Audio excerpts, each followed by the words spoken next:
First of all, congrats on the movie. Thank you. I like throwing some curveballs at the beginning, and considering you've been speed dating with a lot of people, let's But you're our favorite so far. I appreciate that. So if someone has actually never seen anything you've done before, besides this movie, which obviously is the easy answer, what would you like them watching first and why? Wow, that's a good question of everything. I guess I'd have to say if you like this movie, then maybe there's a show called Winning Time. There's 2 seasons of it, and it's got a similar feel. And so maybe that one. And it was the most recent I did. Yeah. I would say there's a movie I did called Tramps with Adam Leon, and it was my first American lead. I was 25, and I think doing that movie it's such a special moment for me because it was when I decided, I really want to become an actor. What is the most nervous you've been the night before the first day of filming? Wow, I've definitely got one for that. It was this movie I did called Pale Blue Eye, and it was the first day of shooting, and I had to cry in the arms of Christian Bale, and I was having a panic attack, and I think I got 1 hour of sleep, but then he was the loveliest and it was great. Probably that. I did a movie called Green Room, and my visa didn't come for some reason until the last minute.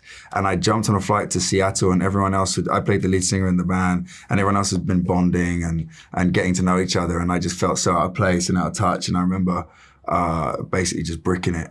And being in somewhere near Astoria and seeing Anton Yelchin, Alia Shawkat, and Joe Cole come across this car park at like 12:30, and they were so beautiful, and we went on and had a beautiful time.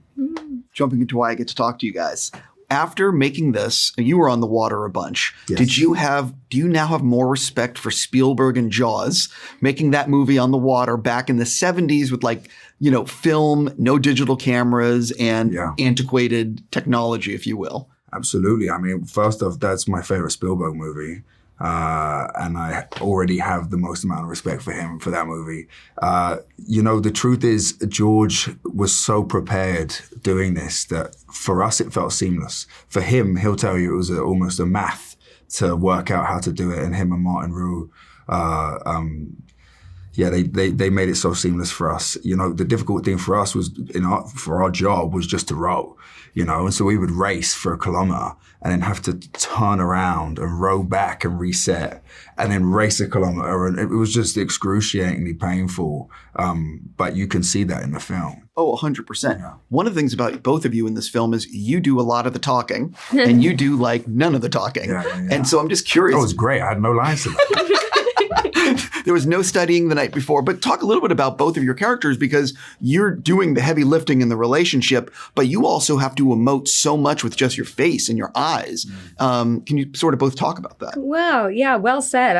I think Joyce is well aware of the fact that he's shy and she sort of follows him to school.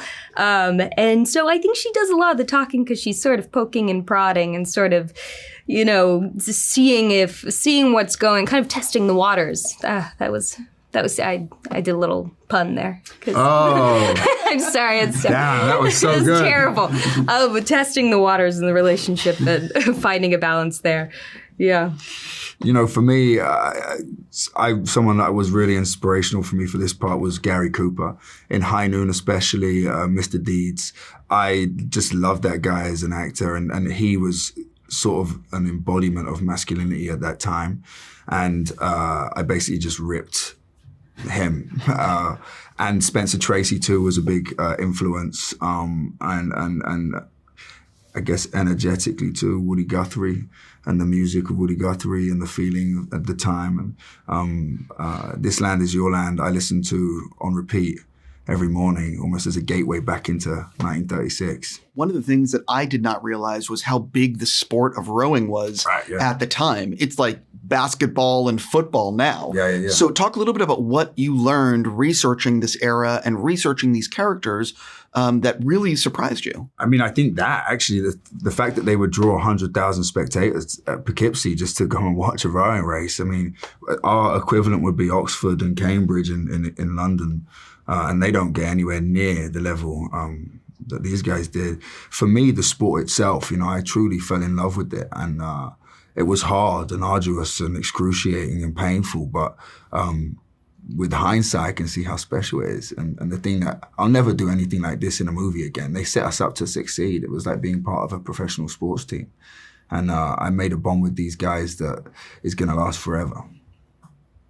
Yeah, absolutely. I mean, it was a really popular sport back then, and I don't really know why it kind of dropped off. I don't know when, and I don't know why, because it's just so exciting to watch. It's like completely riveting, and on the water, it's also just aesthetically beautiful, you know, which a lot of sports don't really capture that kind of magic. And but who knows, maybe this movie will bring it back, you know. Well, You want to row now? You've seen this? I know I'm not physically fit enough to do the rowing after watching you do it. Oh, I wasn't when I started. Yeah, like that is a beast of a sport. Yeah. You know what I mean? I've got so much yeah. respect for those guys. And now when we, you know, because the rowing community has sort of welcomed us as a film and accepted us.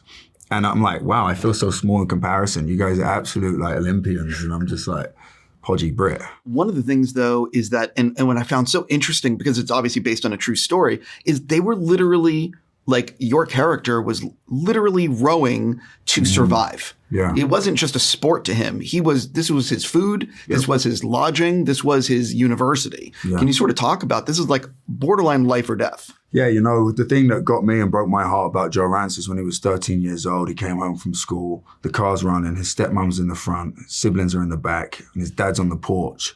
And he says, "Dad, where are we going?" And his dad says, "We're going, you're not." And he was 13 years old, and he was left to fend for himself in Scrim. You know, he stayed in the same house, but it was basically an abandoned house. They took all the stuff out. He fished for salmon in the river just to survive. He bussed on the street, and he put himself through school. And I was just so inspired by this determination and the grit and the desire to achieve something, and not just to survive, but to thrive. And then through that attitude, he ended up in this boat. And you know, Joe Rantz for me is the true underdog story and of this, you know, of life, you know, and it was an honor to play him. On that note, I'm going to have to stop and just say congrats on the movie. Wish you guys nothing but the best, and good luck with the rest of your speed dating. Thank you. And you too, by the way.